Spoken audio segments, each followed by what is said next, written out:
Jared Silverman, see if we can't figure this out. It looks like, what, official landfall being pushed back even later now? Yeah, it does, Matt and Liz. Thank you so much. I'm going to show you that. We just got the update for 10 a.m. and it looks like it has slowed the forward progression a little bit. We're getting to that in just a second. Flood watch continues until 7 a.m. tomorrow. Tropical storm warnings are still up north of EBR. From EBR down to the south, we still have the hurricane warning. And again, it looks like that's going to stay the case. You can start to see some of the heavier bands are moving into the southern part of our viewing area. Not so much into New Orleans, but from Golden Meadow to Houma over to Morgan City, but they lose their punch the farther to the north they move. Still have the well-defined eye wall, and you can see the eye wall right around it getting a little bit more in the way of convection. We're starting to see heavier downpours there, and of course those heavier downpours are going to migrate. Now the million-dollar question throughout the morning has been, are we leaning, or is the National Hurricane Center leaning more on the graph or on the European? Right now it looks like they're in the middle, but starting to lean a little more on the European that has the later arrival time.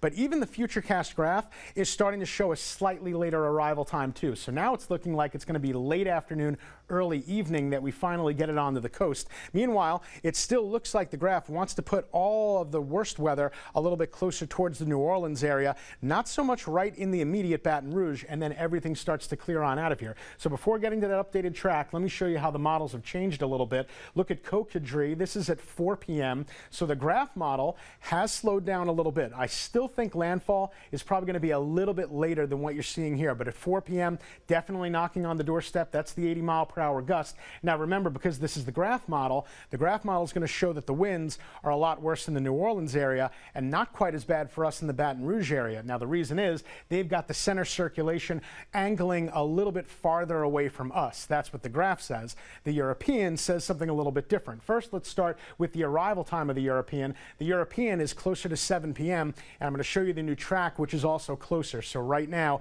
it looks like the Weather Service and the Hurricane Center, they are leaning a little bit more on this European model, which shows Morgan City still ground zero, still front and center at around 76 miles per hour. Now notice though on the European, they give us a little bit more in the way of brisker, stronger winds in the Baton Rouge area. They've got it at a 70-mile-per-hour wind gust between 9 p.m. and 10 p.m. Makes sense because they've got the center of circulation just passing through, not that far off from the Baton Rouge area. But of course, it's going to weaken. So by the time it passes us by, it's important to note it's not going to be a hurricane anymore. It's actually going to be down to tropical storm strength with very similar rainfall there. That's why we still have that flood risk in the same spot. Now the severe weather risk, that has actually moved a little bit farther to the east as well at a level 2. So here's the 10 a.m. You see that it's still at 90 miles per hour, still at 976. It looks like it's gaining more steam, but it's actually, for all intents and purposes, not so much increasing its strength. So watch what happens on this new track. You're going to see a couple of things.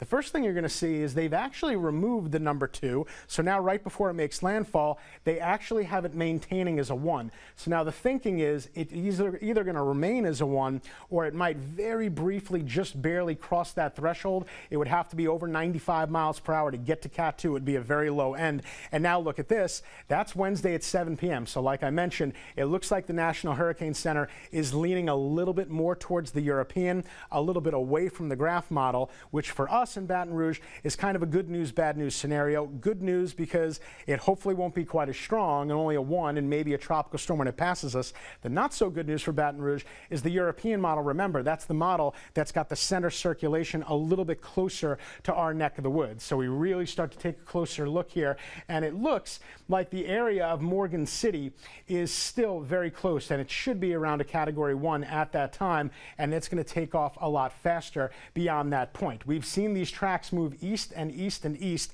This latest track hasn't really moved that much. That tells us at least now they're coming together with a model consensus, and now it looks like the track, it's not completely set in stone, but we are getting a little bit closer to it being that way. So it looks like anywhere between around the Morgan City area and Cocodrie and probably even in the Houma area, you guys will have the possibility of getting those hurricane storm, those hurricane force winds, at least maybe an 80-mile-per-hour wind gust. Again, by the time it gets to Baton Rouge, we're in that 70 to 80-mile-per-hour gust category, and the farther off to the east you go, unfortunately in the New Orleans area, that's the bad side. That's the dirty side of the storm. So it looks like the storm surge is still very similar at 5 to 10 feet. That's the latest prediction that we have there. Of course, that's more of an issue on the immediate coastline. We're still going to keep our chances in for preparing for a Cat 1 to a Cat 2, but again, by the time it gets to the Baton Rouge area, it should be a little bit less than that. Heavy rain and flood threat today and tonight. The weather continues to deteriorate throughout the day,